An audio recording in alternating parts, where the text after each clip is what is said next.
Sveiks, Sergej! Sveiki, Dāc! Es esmu pie tevis klāt ar 10 jautājumiem. Vai tu esi gatavs atbildēt? Tāpēc jau es te esmu. Priecājos. Tad sākam. Sergej, vai tu esi dzimis tukumnieks? Jā, es esmu tukumnieks. Dzimu Tukumā, augu Tukumā, mācījos Tukumā. Mani bērni dzīvo Tukumā. Un te, kur mēs filmējam šo video, tas ir mans rajons. Te es izaugu. Te es mācījos. Parks ir manas tāda sakrālā vieta, bērnības vieta. Tu esi sporta skolas direktors. Jā. Saki, kurā brīdī tu saprati, ka darbs ar bērniem būs tavs ceļš? 2004. gadā treneris Artjoms Grucens ievilka mani šajā te darbā ar bērniem, ar jauniešiem, piedāvāja strādāt kā futbola treneris. Tad es no 2004. gada izgāju principā visām pakāpēm, strādāju kā treneris, 9 gadus nostrādāju kā sporta skolotājs Upīšu skolā. No 15. gada sāku vadīt Tukuma sporta skolu. Tā arī turpinu to darīt šobrīd. Vai ir kāds mirklis no darba skolā, kas tev palicis atmiņā visvairāk? Zini, tas pat ne no skolas, bet no tādām... Lūk, mēs varam redzēt tur tālumā tāds mākslīgais futbola laukums. Kādreiz mēs rakstījām treneri katru gadu savu tādu vēlmju sarakstu, ko mēs vēlamies, lai nākamā gada pašvaldība īsteno. Un 2006. gadā es tieši uzrakstīju, ka vēlos, lai Tukuma būtu mākslīgais futbola laukums. 2007. gadā viņš tapa. Tev aiz muguras ir Tukuma sporta halle. 91. gada absolvējot skolu un sēžot domē uz trepītēm ar savu draugu, mēs fantazējam, ko mēs izdarītu, ja mums būtu miljoni rubļu. Un viena no tādām idejām bija tieši sporta halle pie mūsu skolas, jo mācījos es arī 3. pamatskolā tagadējā. Ja, un ka pie mūsu skolas būs halle un stadions. 2018. gadā tas ir īstenojies. Tas ir tāds jāsapņo un viss izdosies. Un es pieļauju domu, ka tieši tāpēc tavs darbs ir arī tavs hobijs. Zini, ka man patīk atbildēt uz jautājumiem, man patīk risināt uzdevumus. Un mans darbs, priekš manīm, es nejūtu rutīnu un neizdegu viņa. Protams, es nogurstu, bet tas nogurums ir patīkams un es jūtu, ka es esmu vajadzīgs jauniešiem, ka es esmu vajadzīgs Tukuma sporta sabiedrībai, Tukuma sabiedrībai kopumā. Kas ir tā lieta, ko tu mācies no jauniešiem? Neatlaidība, spēja ātri transformēties. Tātad jaunieši bez bailēm uzsāk kaut ko jaunu. Viņi nebaidās atmest tas, kas neiet, un aiziet ar jaunām idejām. Un jaunieši ir patiesi. Jaunieši ļoti asi uztver netaisnību un prot uz to rēģēt. Un, protams, viņi autentiski, varbūt tā jāpasaka, jo viņi jaunieši negrib būt par tiem, kuri viņi nav. Viņi ir īsti. Un tas mums pieaugušiem no viņiem ir jāņem un jāmācās. Tā kā tu strādā ar bērniem un jauniešiem, es pieļauju domu, ka tu vislabāk zināsi, kā padarīt drošāku mūsu novadu tieši bērniem un jauniešiem. Zini, kā drošība, tas ir tāds komplicēts jautājums, un tajā ir jāiesaistās visiem līmeņiem. Vadībai, sabiedrībai, vecākiem, pašiem jauniešiem, jo drošība jau nav tikai gājēji pārējais. Tas ir mūsu sporta infrastruktūra. Drošība tā ir mūsu spēļu laukumi ar drošu segumu. Drošība tā ir drošība uz ūdens, jo mums apkārt ir daudz ūdenskrātos, un tā ir visa drošība. Un tikai kopā mēs varam padarīt to mūsu vidi, mūsu apkārtni drošu.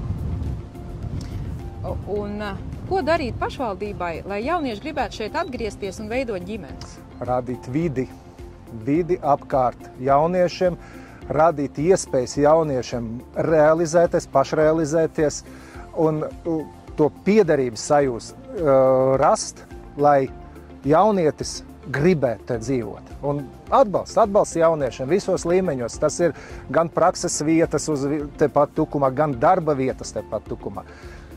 Tikai tā mēs varam piesaistīt un atstāt jauniešu te, jo, manuprāt, tā problēma ir visiem novadiem, visam pašvaldībām atstāt uz vietas vai piesaistīt jaunus cilvēku, jauniešus, un lai viņi te paliek.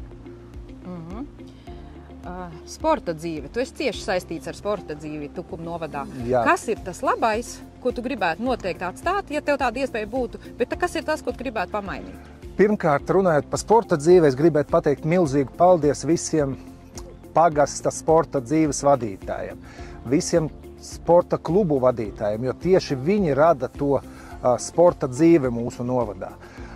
Ko es gribētu varbūt nemainīt, bet uzlabot, tas ir viennozīmīgi infrastruktūra Tukuma pilsēta robežās. Ja mēs skatāmies apkārt, novadā mums ir daudz sakārtotas sporta infrastruktūras vietas. Jā, tādas ir Jaunpilī, Smārdē, Lapmeša ciemā, bet ir Tukumā Upīšu skolas stadions, ir Tukumā 2. vidusskolas stadions, ir Tukumas Raiņu ģimnāzijas stadions, kuri šobrīd viņi atrodas bēdīgā stāvoklī. Ir Engurs stadions. Es zinu, ka ir idejas un mērķi viņu sakārtot. To mums ir jāizdara. Un tas atkal attiecas uz mūsu un jauniešu drošību.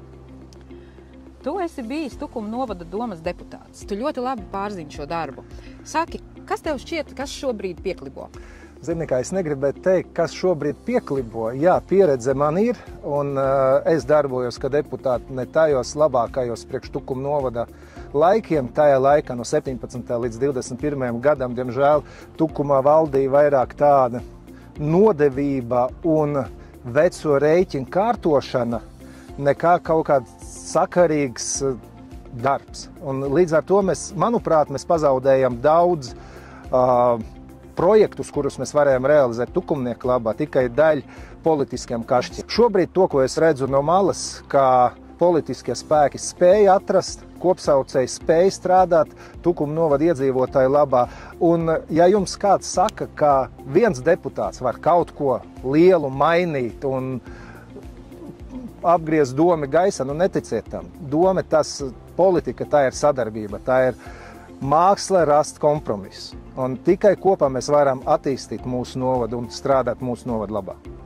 Un tad uz šīs pašas nots, ko tu teiktu cilvēkam, kurš saka, nē, tā politika nav priekš manis? Zini, kā ir labs teiciens, ja tu nenodarbosies ar politiku, politika nodarbosies ar tevi. Nekur mēs no viņas nevaram pazust, vai izvairīties no šīs te politikas, jo tā vietējā politika, viņa arī nosaka to, kāds būs tavs ceļš uz tavām mājām, kāda būs tava skola, tavs bērndārs. Un ja tu neiesaistīsi šajā te procesā, tad iesaistīsies cits. Tad kāpēc tev jāļauj citam ļaut izdarīt izvēli tavā vietā? Tev jābūt tam, tev jātic tev jāiet un jādod sava balss vai jāpiedalās pašam politiskais procesos Tukuma novadā. Un tad kāds ir tavs aicinājums tiem, kuri domā, labāk cepšu šašliku, nevis iešu balsot? Zini, ka varbūt tas skanēs tā diezgan patētiski, jā. Bet tā ir tava māja, tas ir tavs novads, tā ir tava pilsēta, tā ir tava ikdiena.